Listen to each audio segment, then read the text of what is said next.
Donc, à l'exercice 5, on me dit qu'il y a une famille qui a effectué une randonnée en montagne. On note donc CK, la représentation graphique de la fonction K, qui détermine donc la distance en kilomètres parcourue en fonction du temps. Donc là, normalement, vous avez le graphique à l'écran, d'accord? Donc c'est une fonction. Et donc on a sur l'axe des ordonnées, donc l'axe des Y, le kilométrage que la famille a parcouru. Et sur l'axe des abscisses, donc l'axe des X à l'horizontale, on a le temps en heures. On vous donne une petite aide, donc ça c'est également une formule que vous voyez en physique, on vous dit que la vitesse c'est tout le temps égal à la distance divisée par le temps. Ok? Donc première question, on nous demande quelle distance cette famille a-t-elle parcouru au total? Bon bah si vous regardez votre graphique, vous voyez que au bout de 7 heures, la distance parcourue au maximum c'est, donc là vous avez le graphe comme ça, vous le voyez, hop, on a quelque chose comme ça, hop, et ben là, le maximum qu'on atteint c'est 20 km. Ok, donc distance max parcourue au total, donc distance totale, égale à 20 km. Ok, donc ça c'était la première réponse, il fallait juste regarder le graphique et donner la réponse. Ok, maintenant deuxième question, on nous demande de déterminer l'image de 6, donc encore une fois les images c'est l'axe des ordonnées, d'accord? Et les abscisses c'est l'axe des X. X, Y, d'accord? Là c'est en heures, donc c'est le temps, et là c'est en kilomètres. Donc nous on nous demande de déterminer l'image, donc l'image c'est ici, lorsque la famille donc a marché durant 6 heures. Donc si on va en 6, donc si vous regardez bien votre graphique, vous allez tomber normalement, là je l'ai fait à peu près, mais normalement je crois qu'on tombe sur 18. On doit tomber sur 18 km, ok? Donc en gros vous pouvez marquer que F, alors là c'est quoi? C'est la fonction K. Bon, moi je vais appeler ça la fonction F, d'accord, mais vous pouvez l'appeler comme dans l'exercice. Donc en gros, F de 6, ce sera égal à 18 km. Donc là, on a trouvé son image. Très bien. Ensuite, pour la question 3, on nous demande de déterminer le ou les antécédents. Donc là, les antécédents, ils sont ici. Donc on va se placer à une ordonnée et on va venir taper notre fonction pour venir chercher le X en question. Donc le ou les antécédents de 8. Donc en gros, il faut se placer à 8, donc à 8 km. Et si on va sur notre fonction, normalement ici, je crois que, alors ça je l'ai fait avant, normalement on doit trouver, donc en gros c'est f de point d'interrogation, doit être égal à 8, et en gros il faut trouver le x, bah ça implique que x est égal, ici normalement vous devez tomber sur 3 heures. Ok? Donc c'est à partir de 3 heures qu'ils auront parcouru en gros 8 km. Voilà, ça c'est des kilomètres. Très bien. Et quatrième question, je crois que c'est la dernière, si je ne me trompe pas. Ouais, c'est la dernière question. Donc là, on nous dit un randonneur expérimenté marche à une vitesse de 4 km/h. Donc on sait qu'on est expérimenté en gros. Donc en gros, on est expérimenté. Voilà, donc on considère qu'on est, on va dire, semi-professionnel ou professionnel quand on a une vitesse de 4 km/h. Ok? Et nous, on nous demande, bah, du coup, est-ce que cette famille est expérimentée? En gros, est-ce qu'elle a une vitesse de 4 km/h? Bon, bah, j'ai juste à calculer la vitesse à laquelle marche cette famille. Nous, en sachant que on a quoi? On a que, voilà, donc on peut prendre n'importe quel point. Mais là, on va prendre le fait que on nous dit effectivement que, ah non, alors pardon, là, c'est sur la course au total. Donc nous, ce qu'il faut prendre, c'est effectivement la distance parcourue au total. Donc d'après cette formule-là, de la vitesse. Donc on va prendre la distance parcourue au total, donc c'est 20 km, et le temps que la famille a mis pour parcourir cette distance, on a dit que c'était 7 heures. D'accord? Donc là, il faut juste calculer V qui va être égal donc à D divisé par T. On a dit que la distance maximale, c'est quoi? C'est 20 km. Et je divise par le temps total pour pouvoir parcourir cette distance, c'est 7 heures. Et donc 20 divisé par 7, donc ça, si on l'arrondit, on tombe à peu près sur 2,86 km/h.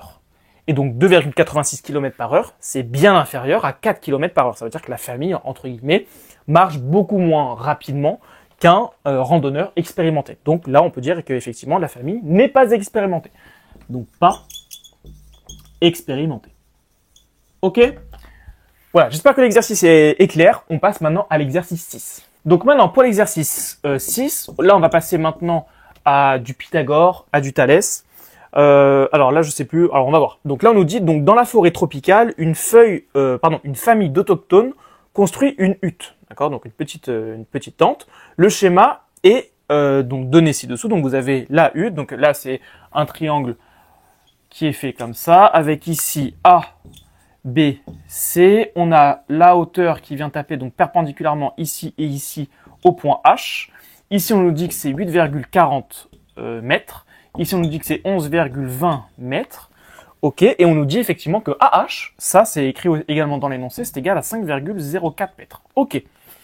Donc là, on a ça. On nous donne l'aide, mais bon, ça, en règle générale, il faut la connaître. Moi, je vous conseille de l'apprendre par cœur, que l'aire d'un triangle, c'est toujours égal à base fois hauteur divisé par 2.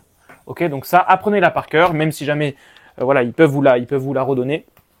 Comme ça, au moins, vous serez tranquille. Donc là, on a tout ça. Et donc, première question, on nous demande donc de justifier que le triangle ABC est un triangle rectangle. Bon, bah, question classique, quand on nous demande de justifier qu'un triangle est rectangle, il faut utiliser la réciproque de Pythagore. Donc là, on dit quoi? On dit d'une part, on a quoi? On va prendre, et tout ça, c'est égal à 14 mètres. OK? Donc là, on va prendre le côté le plus grand de notre triangle. Donc là, on voit que c'est 14 mètres. Donc on va prendre d'une part AC carré, c'est égal à 14 au carré. Donc ça, je le fais vite fait à la calculatrice parce que je m'en souviens pas. 14 fois 14, ça nous fait du 196. OK? Très bien. Et d'autre part, on calcule, par rapport à la formule de Pythagore, il faut calculer donc la somme des deux autres côtés au carré. Donc on va calculer AB carré plus BC carré. Donc ça va nous faire 8,40 au carré plus 11,20 au carré. Ça pareil, je le fais rapidos avec ma calculatrice. Donc 8,4 fois 8,4. Tout ça entre parenthèses. Hop, et je l'additionne plus 11,20 au carré. Hop, alors le carré c'est ici normalement, voilà. Donc là on obtient que... pardon, je me suis trompé. 8,4 au carré, voilà, plus 11,2 au carré. Et on tombe également, donc, si vous le faites avec votre calculatrice, sur 196 également. Donc là, comme on voit que, donc, on peut dire, donc AC carré est égal à AB carré plus BC carré, alors, donc ça c'est vraiment une question classique et il faut absolument que vous l'écriviez comme ça. La rédaction dans le chapitre de Pythagore et de Thalès, c'est ce qu'il y a de plus important. Vous dites d'une part, d'autre part, si c'est égal, alors d'après la réciproque de Pythagore, le triangle ABC est rectangle. Et si jamais la valeur que vous avez ici n'est pas égale à celle-ci, alors vous dites AC carré différent de AB carré plus BC carré. Donc là, il faudra dire d'après la contraposée de Pythagore, le triangle ne sera pas rectangle. Là, c'est égal, donc on utilise la réciproque et pas la contraposée. En gros, la contraposée, c'est la négation de la réciproque. Voilà, donc le triangle ABC est rectangle. Voilà, et là, vous avez bien justifié convenablement le fait que notre triangle est bien rectangle. Donc, il faut passer par le calcul et par la réciproque ou la contraposée de Pythagore. J'efface et on passe à la question 2.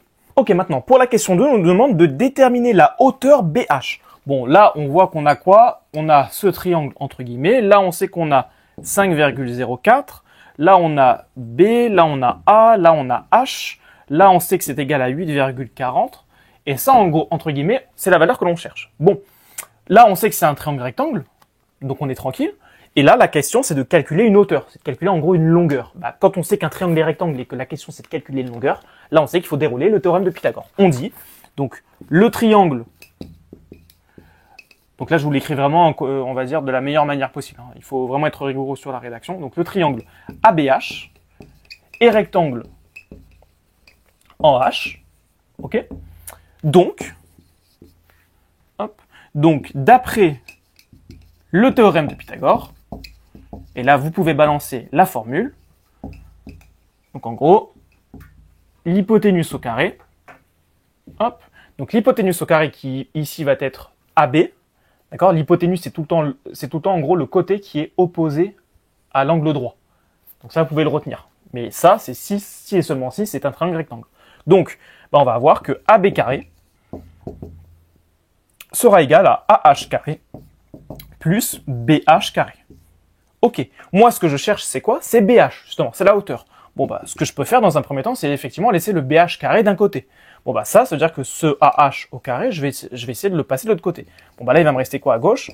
AB carré moins AH carré, qui sera égal à BH carré. Or, ça, c'est une égalité. Une égalité, elle est commutative. Donc, c'est en effet miroir, on peut l'écrire autrement. Ça, on peut dire que c'est équivalent à, juste, je l'écris à l'envers, BH carré égale à ça.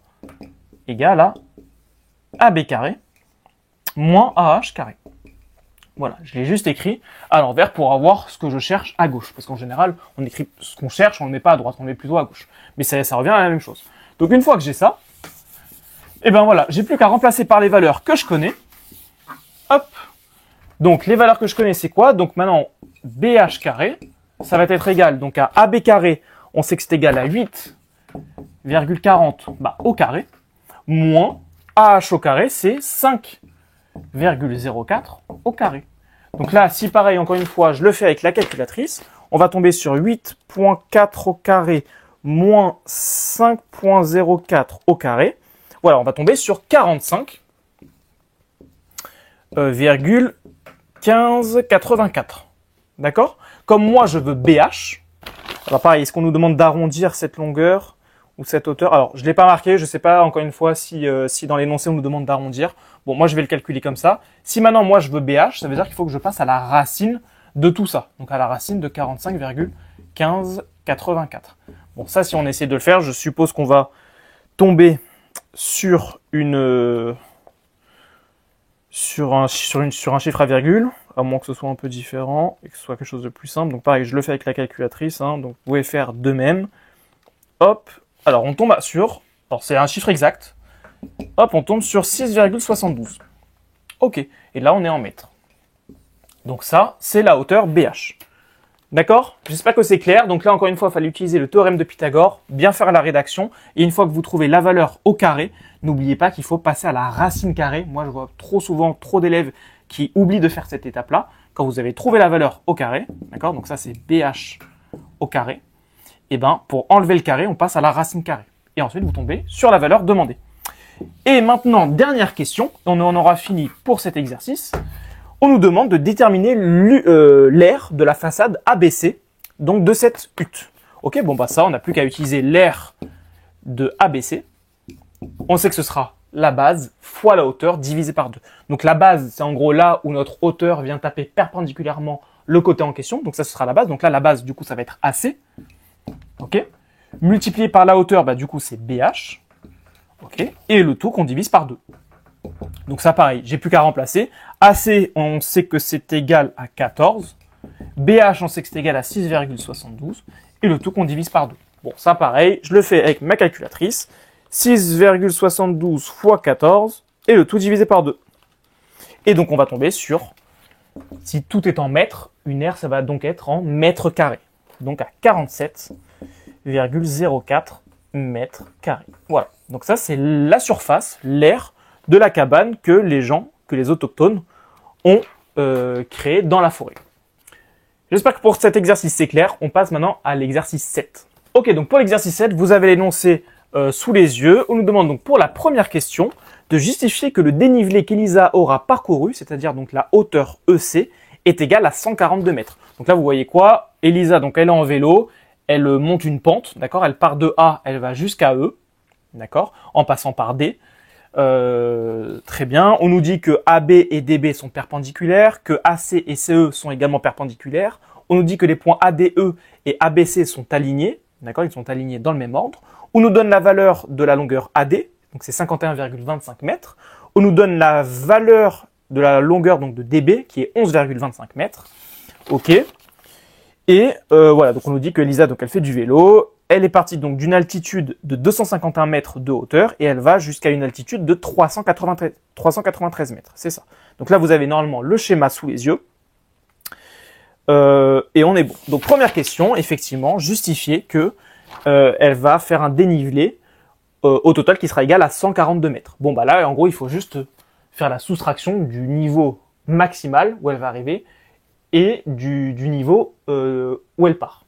Donc là, on va faire, par exemple, on peut le marquer comme ça, hein, max moins minimum, moins min, bah c'est égal à quoi? On a dit que c'est 393 mètres moins 251 mètres. Et donc ça, si on le fait, bah, on va tomber sur... ça fait 100... ça nous fait du 142 mètres, ok? Et c'est exactement sur quoi on nous demande de tomber dans la question. Voilà, donc au total, elle va faire un dénivelé de 142 mètres. Ok, donc elle sera montée de 142 mètres en altitude. Maintenant, deuxième question, on nous demande de prouver que les droites DB et EC, donc DB et EC sont parallèles. Alors, en règle générale, ça aussi c'est une question classique. Pour montrer que deux droites sont parallèles, surtout quand vous voyez ce type de schéma-là, d'accord? Vous voyez qu'on a un petit triangle dans un grand triangle. Bon, bah ça, il faut se dire, pour démontrer que deux droites sont parallèles, normalement, c'est la réciproque de Thalès.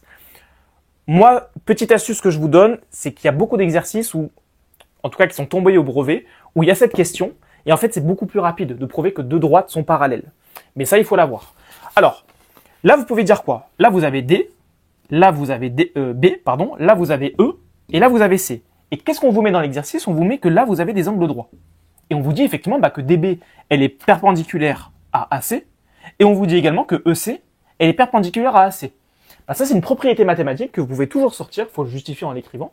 Il faut dire que comme DB, alors là, je vous l'écris sous forme, on va dire, schématique. Moi, je vous conseille de l'écrire en phrase, parce que là, vous êtes encore en troisième. Je sais que les professeurs, les examinateurs au brevet portent beaucoup d'attention à la rédaction, donc ne l'écrivez pas comme ça. Moi, je l'accepte en tant que prof, parce que, voilà, moi, j'ai plus, on va dire, ce truc du, on va dire, du lycée ou du post-bac, où après, ça, c'est des justifications assez simples. Mais là, comme vous êtes en troisième, essayez de vraiment l'écrire. Vous écrivez que DB, elle est perpendiculaire à AC, comme ça. Vous écrivez également que EC, elle est perpendiculaire à AC. Et en fait, quand vous avez deux droites qui sont perpendiculaires à une même droite, AC, AC, c'est la même, et ben vous pouvez en déduire, du coup, que DB, obligatoirement, que DB, elle est parallèle à EC. Voilà, ça c'est une propriété géométrique. Quand deux droites sont perpendiculaires à une même droite, ça veut forcément dire que les deux droites sont parallèles entre elles. Et là, juste en donnant ça, vous avez donné la justification. Donc là, vous écrivez comme DB est perpendiculaire à AC et comme EC est perpendiculaire également à AC, alors DB est parallèle à EC. D'accord? Donc vous le dites comme ça, moi je l'écris sous forme schématique pour que ce soit un peu plus court, mais c'est la même justification. Ok, maintenant troisième question et dernière question, si je me trompe pas, ouais, c'est la dernière question. On nous demande de montrer que la distance qu'Elisa doit encore parcourir, donc en gros la longueur DE, parce que là on a 51,25, là on sait que c'est égal à 11,25, ok, et là on sait que tout ça c'est égal du coup à ce qu'on a montré dans la première question, à 142 mètres. Mètres et mètres, ok. Et on nous demande donc du coup de calculer la longueur DE. D'accord? Et normalement, on doit montrer que cette longueur est à peu près égale à 500. Montrer que la distance qu'Elisa doit encore parcourir est d'environ 596 mètres. Ok. Alors, on y va. Let's go. Donc, je vous efface ça. On va passer à la troisième question. Hop. Donc, je vous efface également la figure que vous avez sous les yeux. Donc, là, voilà, vous avez un petit triangle dans un grand triangle, on vous demande de calculer une longueur, donc ça c'est le théorème de Thalès. Il n'y a pas de question à se poser, on y va, let's go. Donc pareil, pour pouvoir donner le théorème de Thalès, il faut d'abord donner les conditions. Comme dans le théorème de Pythagore ou la réciproque de Pythagore, d'abord vous donnez les conditions, soit le triangle et rectangle ou alors vous dites d'une part et d'autre part. Donc d'après le théorème de Thalès ou donc d'après la réciproque de Thalès, là c'est la même chose. Les trois conditions à dire, c'est que là on a A, D, E et A, B, C sont alignés dans le même ordre. Donc ça, il faut toujours le dire. Sont alignés dans le même ordre. Ok. Ensuite, deuxième point, vous dites que la droite DE et BC sont séquentes. Donc regardez bien les deux droites que je vous mets ici. Donc sont séquentes en un même point qui est le point A. Donc d'accord, DE, elle vient en A et CB, elle vient en A. Elles sont séquentes en un même point. Donc ça, c'est toujours le deuxième point à dire. Et le troisième point, c'est que on a dit d'après la question 2 que DB est parallèle à EC. Voilà. Et comme là, j'ai bien les trois conditions pour pouvoir exprimer le théorème de Thalès, je dis donc, d'après le théorème de Thalès, hop, Là, je peux mettre la formule. Donc là, la formule, c'est quoi? C'est petit côté sur grand côté qui est égal à petit côté sur grand côté qui est égal à petite parallèle sur grande parallèle. Donc là, je peux marquer que AD divisé par AE, c'est égal à AB divisé par AC, et c'est égal à DB, petite parallèle, divisé par grande parallèle. Une fois que j'ai écrit ça, là, j'ai fini de donner mon théorème de Thalès. Maintenant, je peux remplacer par les valeurs que je connais. AD, je peux effectivement dire que c'est 51,25. AE, donc ça, c'est ce que je vais chercher, parce qu'après, il me faudra le DE. Donc AE, je l'ai pas, donc on va le chercher. AB, est-ce que je l'ai? Non, je l'ai pas, normalement. AC, je l'ai pas non plus, donc ça, entre guillemets, j'en ai pas besoin, parce que j'ai aucune valeur qui va m'intéresser. Donc ça, je peux le supprimer. Et c'est égal à, donc DB, on sait que c'est égal à 11,25. Et EC, bah ça, on a dit que c'était égal à 142. Ok? Donc là, soit vous avez appris la méthode avec votre professeur, vous faites un petit produit en croix. Ok? Soit, bah vous dites, donc moi j'aime bien le faire comme ça au moins ça me refait travailler un peu, je fais passer à gauche, à droite, etc. Donc moi, je vais le faire passer là. Donc du coup, je vais marquer que 51,25 c'est égal à AE. Comme là, il est en division, il va passer en multiplication là-bas. Donc fois 11,25 divisé par 142. Et je vous écris ça ici. Hop. Donc du coup, si je veux maintenant laisser le AE seul, il faut que je passe tout ça de l'autre côté. Donc là, je vais marquer que AE, c'est égal, tout ça c'est en multiplication, donc quand je vais le passer de l'autre côté, ça va devenir une division. Donc ça va faire 51,25, le tout divisé par 11,25 divisé par 142. Ok, et ça nous fait quoi? Ça nous fait 51,25 multiplié par, donc la grande division. En gros, ce que j'ai en dessous, je peux le passer en multiplication, mais ça s'inverse. Donc en gros, ça devient 142 divisé par 11,25. Et là, maintenant, j'ai pratiquement fini. J'ai plus qu'à faire le résultat avec ma calculatrice. Donc ça me fait quoi? Ça va me faire 51,25 multiplié par 142 et le tout que je divise par 11,25. Et donc ça va nous donner... Alors, est-ce que j'ai bien écrit tout ça? Oui, donc là, ça nous fait 646, on va dire, allez, à peu près 647, si on arrondit au chiffre entier. Donc c'est à peu près égal à 647 mètres. Donc là, j'ai trouvé AE.